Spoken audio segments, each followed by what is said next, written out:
My name is Alex, and welcome to Paranormal Artist, the podcast where I talk about hauntings and the supernatural. Listener discretion is advised. This audio may not be suitable for children. Towering over the town of Mineral Wells is the historic Baker Hotel. Once filled with people and life, it now sits abandoned and awaiting reconstruction. As an urban explorer, you find the perfect opportunity to sneak in and see what's inside this abandoned masterpiece. It's dark inside, but luckily you're always prepared since you're an experienced explorer. You have your trusty flashlight with you. Looking around, you can see shattered glass and graffiti everywhere. The thought of making your way around this 14-story building fills you with excitement. But for some reason, you start to feel like you're not alone anymore. You can swear that you hear footsteps. Could be heels or boots maybe. But you just move along, brushing it off as a little bit of fear. It can happen sometimes when you're wandering around abandoned areas. All of a sudden, you hear a whisper trying to tell you something. It sends chills down your spine.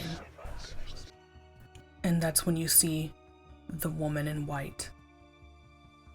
On today's adventure, we're going to the Baker Hotel in Mineral Wells. Located about 52 miles or 83.68 kilometers away from Dallas-Fort Worth. It had 450 rooms, is 14 stories tall, and 232,000 square feet, or 21,553.50 square meters. The Baker had health spas, ballrooms, gyms, and the first swimming pool in a Texas hotel. It also had its fair share of celebrities come to stay at it, such as Judy Garland, Lawrence Welk, and Clark Gable. Trigger warning: this story depicts suicide, murder, and some other gruesome details. The hotel is said to have dozens of spirits residing there, from Bonnie and Clyde to the spirit of a young boy who died of illness. The hotel was haunted long before the doors were shut. The most famous ghost at the Baker is the Lady in White, or the woman on the 7th floor. She's believed to be the mistress of the hotel's founder, T.B. Baker. Her name was Virginia Brown, and she stayed in a nice little cozy room located on the southeast corner of the hotel on the 7th floor. On the evening of her death, she was upset about the affair she was having with the founder, and she decided to jump from the 7th floor where she lived, ending her life. The first reported sighting of her spirit was in the 1950s or the 1960s by a hotel worker who saw her apparition while on that floor. She's sometimes seen looking out the windows of her room.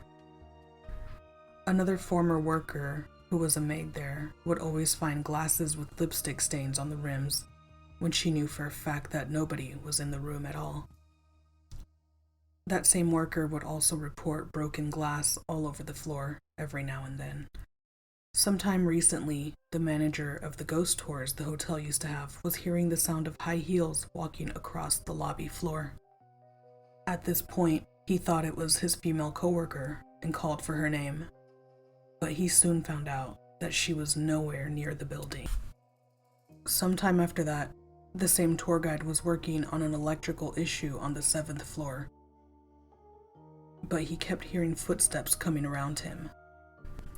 He looked up to see if anybody was coming up to him, but again, was greeted with nobody being there. It's been reported that the woman of the 7th floor has red hair and green eyes. She's wearing a white dress and has been known to wear a lavender-scented perfume. When people would visit the 7th floor, they would often feel cold spots and get chills. Some people have said they smelled lavender perfume whenever her spirit is around. The Lady in White has also been known to be flirty with men that she finds attractive. and when her spirit gets bored, she likes to go to the other floors of the hotel for entertainment. Among the spirits of the baker, there's also the bellhop. There was a young employee of the hotel, Douglas Moore, in the 50s that worked as a bellhop. He was about 15 years old, and he arrived early to hang out with some of his work friends. While he was hanging out with them, they thought it would be fun to play around near the elevator. They weren't thinking of their safety at the time. They were just enjoying their free time before it was time to clock in for work. But that's when tragedy struck. As he was lying down on the floor, his lower half inside the elevator shaft, it came down. Half of his body was stuck, trapped by the elevator. He was trapped in the elevator for a while before anybody arrived to help him. After he was freed, they said he was cut in half and that he later died of his injuries. At the time of his death, there were no elevator safety protocols in place. His spirit resides in the hotel where he passed away. He has been seen by several people. They say that he's friendly, but they also say that his apparition is only the upper half of his torso. Another female in the hotel was attending one of the parties the hotel had in the cloud room. She was completely intoxicated and made an irrational decision to do a stunt. That stunt was to dive from the current floor she was on into one of the hotel pools. Her dive ended in tragedy, as she did not make it to the pool during her stunt. Her body was found in the courtyard the next day, and they were unable to identify her. So it's said that they put her body, after it was embalmed, on display in the front window of the hotel in hopes that somebody walking by would be able to identify her. Her spirit has been seen walking around the balcony, just pacing back and forth whenever she is seen. The next popular spot for spirits to manifest is in the kitchen. A cook and his girlfriend, a maid, had an affair going on. One day they got into a fight while standing in the kitchen. The girlfriend threatened to reveal his secret affair with her to his wife. This sent the cook into a rage. He grabbed a knife that was close by and stabbed her multiple times. He then shoved her body into the pantry, leaving her to die. There are reports of visitors hearing the voice of a woman telling them to leave the kitchen when they enter. I'm not sure if people have seen her entity, or if they've experienced anything other than the disembodied voice of the cook's girlfriend. In the Brazos room, located on the first floor, visitors have reported hearing music, conversation, and even the sounds of dining utensils being used. The lights have been known to turn off and on by themselves, and there has even been the smell of chocolate reported, and people have seen several orbs in that room. Even the paranormal investigators who have investigated in that room have had their equipment malfunction or get turned off. Another spirit in the hotel that's pretty well known is the young boy. The water in the Baker Hotel was known to have healing properties, and many people came from all over to have their ailments cured. This also involved a 6-year-old boy who was suffering from leukemia. His parents brought him to the magic water in hopes of curing him of his illness. He had his dog with him during his stay at the hotel, but sadly, he passed away from this illness in 1933. His spirit has been known to communicate with mediums. He has also been seen with his shaggy dog in the hotel. He has tried to get the attention of visitors by bouncing a rubber ball. They have all said that he's a very friendly spirit. Another spirit that's been known in the hotel is its own founder, T.B. Baker. He died in 1972 at 96 years old. He had a room on the 11th floor in a very nice suite. He's been reported to be seen near his suite, and it's also been reported that the entire 11th floor smells like cigar whenever his spirit is around. The tour guides always knock before entering T.B. Baker's room. He has also been known to take things from the tour guide's pockets, and they later get found in his room. The Baker Hotel first opened in 1929.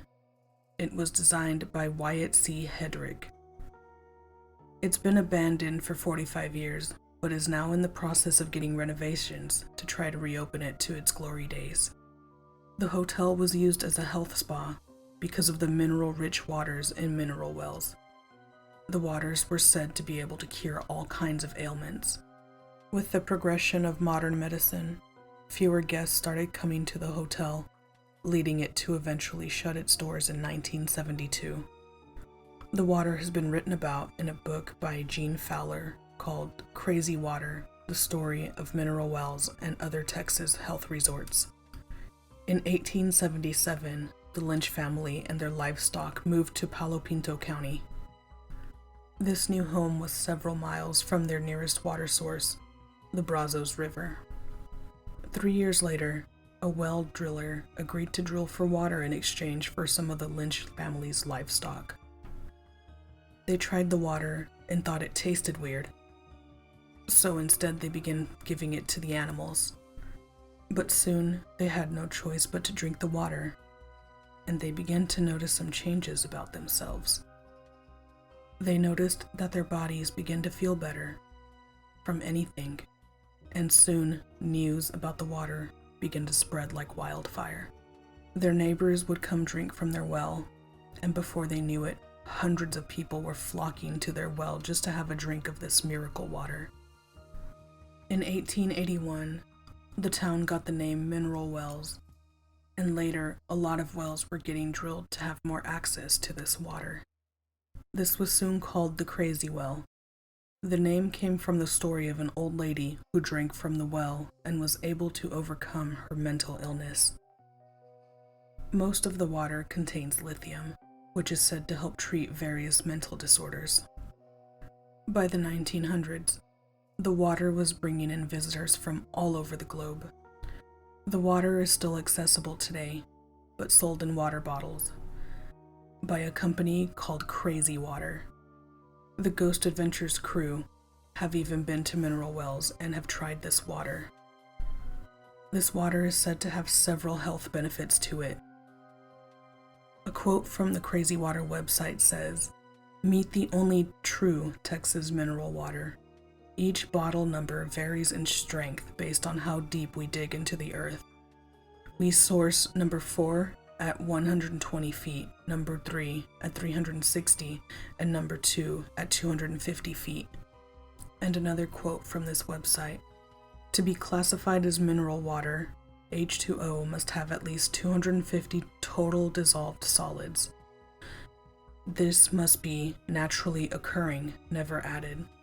As water seeps through the layers of earth over millions of years, it picks up these essential minerals, which are ideal for healthy functioning of the human body. Our wells pull this mineral-rich water straight from the source, untouched," unquote. And that's the story of the ghosts of the Baker Hotel and some history. Because I always feel the need to share this to my listeners, call or text 988 if you're feeling suicidal or have suicidal ideations. They're open and ready to help you 24 hours a day, 7 days a week, and 365 days a year. You matter, and you're gonna make a difference. It's okay to not be okay. If you have any suggestions or stories of your own, email them to paranormalartistpodcast@gmail.com. You can also find me on Instagram at AlexAgain with 2 underscores, and on YouTube or TikTok at Paranormal Artist Podcast.